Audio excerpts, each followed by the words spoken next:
Pues continuamos en este tiempo en Ponte en Acción y dejábamos a punto de hablar en este tiempo de tertulia. Recordamos, estamos con Juan Gómez Bada, director de inversiones de Avantas Capital, y Julián Pascual, presidente y gestor de Buy and Hold.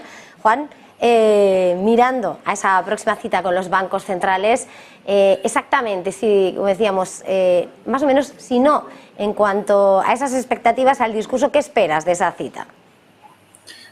Bueno, probablemente, como ha dicho Julián, la Reserva Federal elegirá una pausa y es posible que el Banco Central Europeo continúe subiendo, porque empezó a subirlos más tarde los tipos y bueno, pues suelen ser más lentos reaccionando, ¿no? Y en todos los movimientos pues continúan en el modo de subida de tipos. Nuestra opinión es que deberían parar ambos para ver cuál es el efecto de las subidas anteriores de tipos de interés que llevan realizando durante más de 12 meses y que pues han hecho incrementarse los tipos desde casi niveles negativos en Europa hasta niveles relativamente altos comparados con los últimos 20 años y lo mismo en Estados Unidos, de tipos cero a tipos relativamente elevados.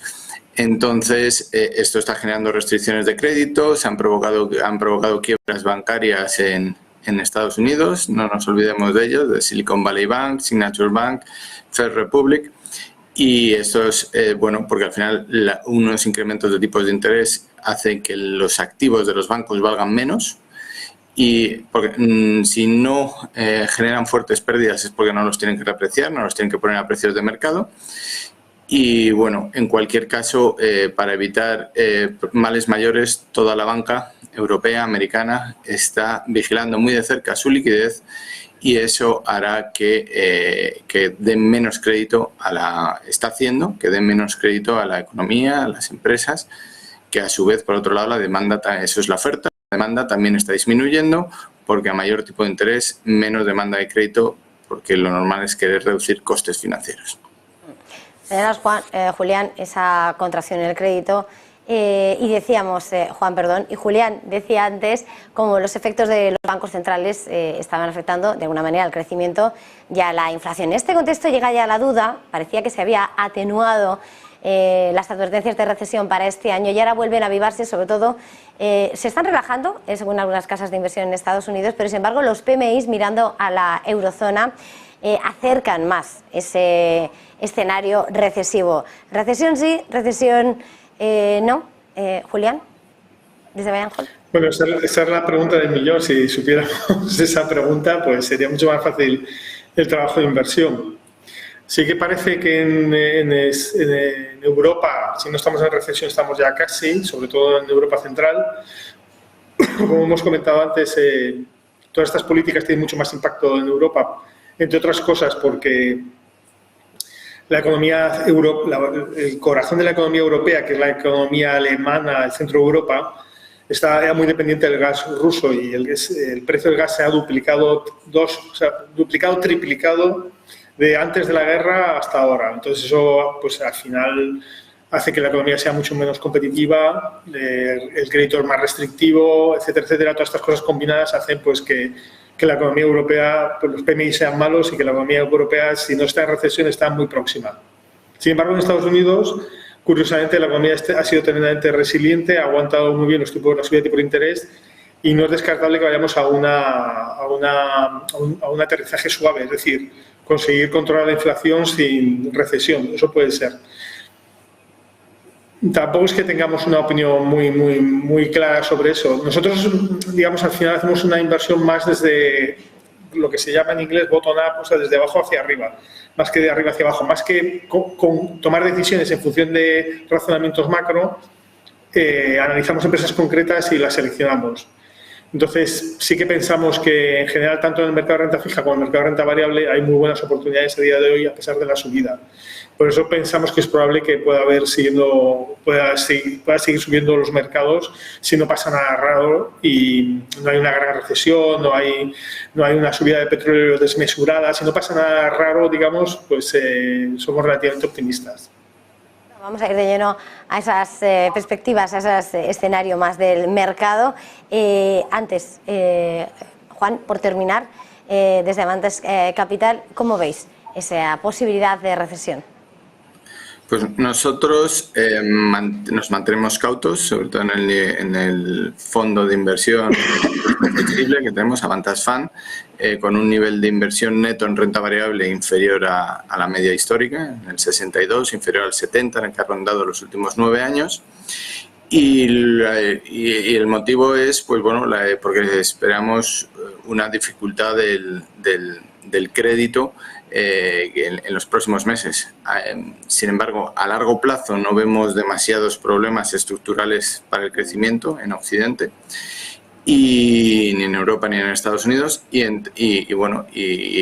seguimos confiando en las empresas que, como decía Julián, también nosotros, la mayor parte de nuestro análisis es análisis de las compañías una a una y de modelos de negocio a largo plazo, y si invertimos en esos modelos de negocio no es porque los tipos de interés estén más altos o más bajos, ni porque la inflación suba o baje, sino porque confiamos en las personas que lo dirigen y en cómo lo están haciendo para obtener buenos retornos independientemente del ciclo económico.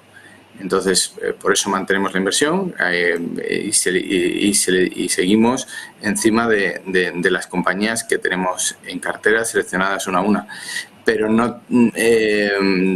nos mantenemos cautos por esto que decía. No sabemos si va a haber recesión, pero es más probable que en otros momentos que sí que la haya.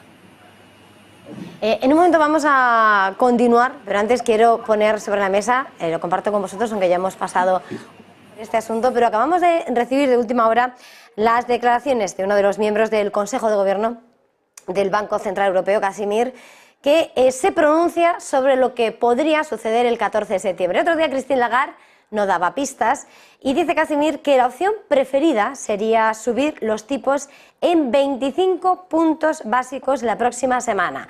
Ese cuartillo de punto que era el antiguo ritmo de las subidas. Dice, y según su juicio, todavía hace falta una subida de tipos, probablemente... Dice, podría ser la última, pero aún queda por delante esa subida de puntos que sitúa que la opción preferida sería que se llevase a cabo la semana próxima de 25 puntos básicos.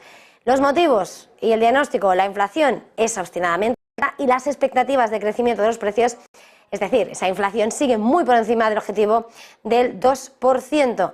Y como alternativa dice que la opción alternativa es subir las tasas en octubre o en diciembre. Así que posible subida, su preferida dice la próxima semana de septiembre, y si no, octubre o diciembre. Declaraciones que acaba de poner sobre la mesa Casimir sobre lo que puede ser el próximo paso a seguir por el Banco Central Europeo.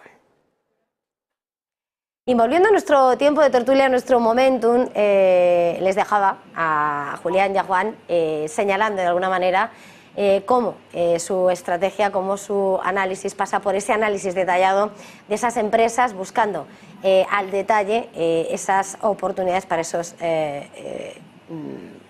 estrategia. Y hoy, entre las operaciones que hemos conocido, está esa entrada de Arabia Saudí en Telefónica, sin lugar a dudas una de las grandes compañías del mercado español, y sin embargo uno de los grandes inversores, que es Arabia Saudí, con unas garras muy grandes. Quería preguntaros, en el caso de Telefónica, en el caso de ese mercado de telecos, ¿cómo veis a la compañía y cómo analizáis una operación de esta envergadura, que bueno, que todavía falta que sea aprobada? Que quiera. Juan, Julián. Juan.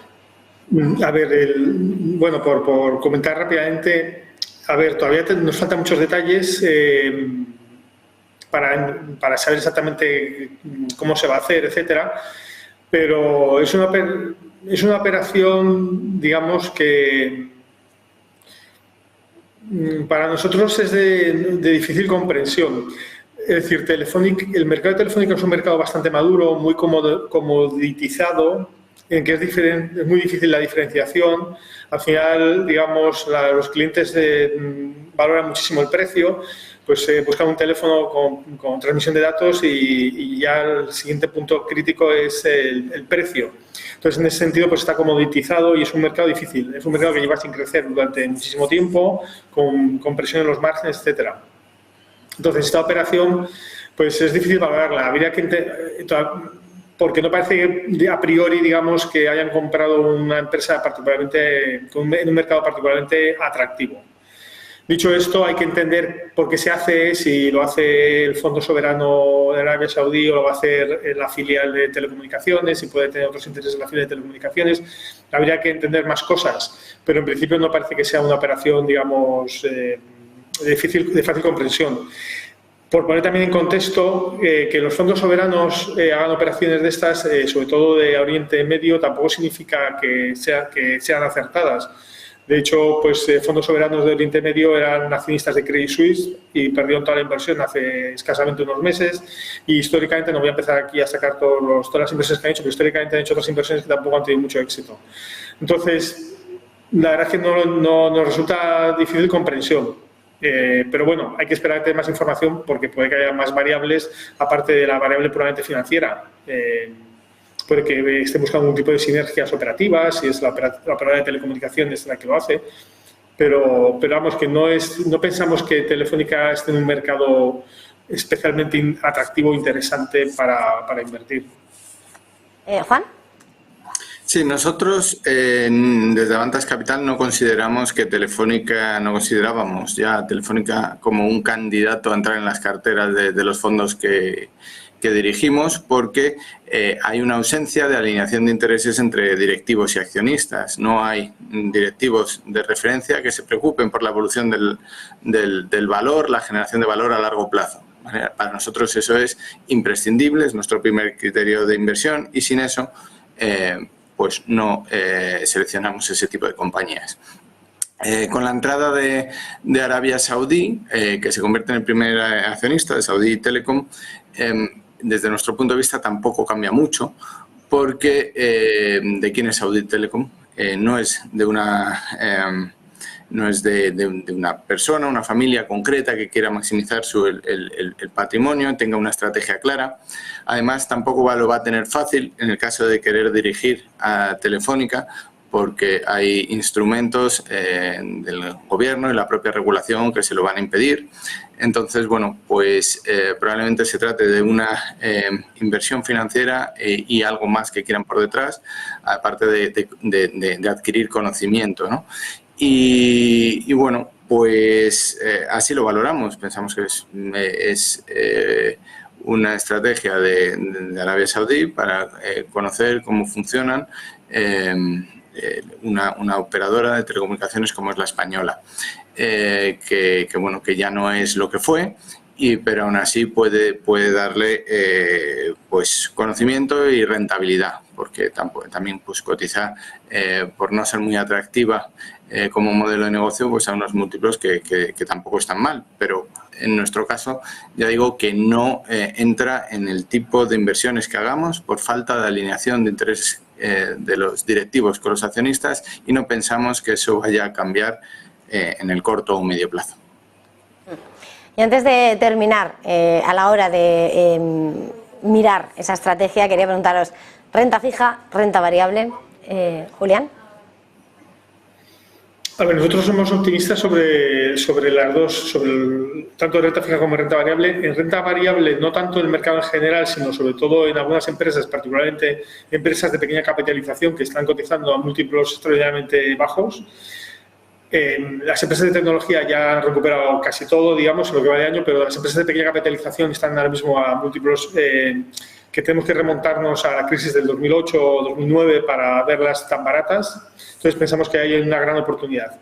Por la parte de renta fija, la oportunidad también es interesante, es distinta. La renta fija y la renta variable funcionan de forma distinta. La renta variable es mucho más volátil, la renta fija es menor. Puede que el potencial de renta variable sea mayor a medio plazo, pero renta fija es como más seguro, es menos volátil, es más seguro. Para que nos hagamos una idea, en nuestra cartera de renta fija, los fondos que tenemos de renta fija, tenemos dos fondos, que es BH Renta Fija y BH Deuda.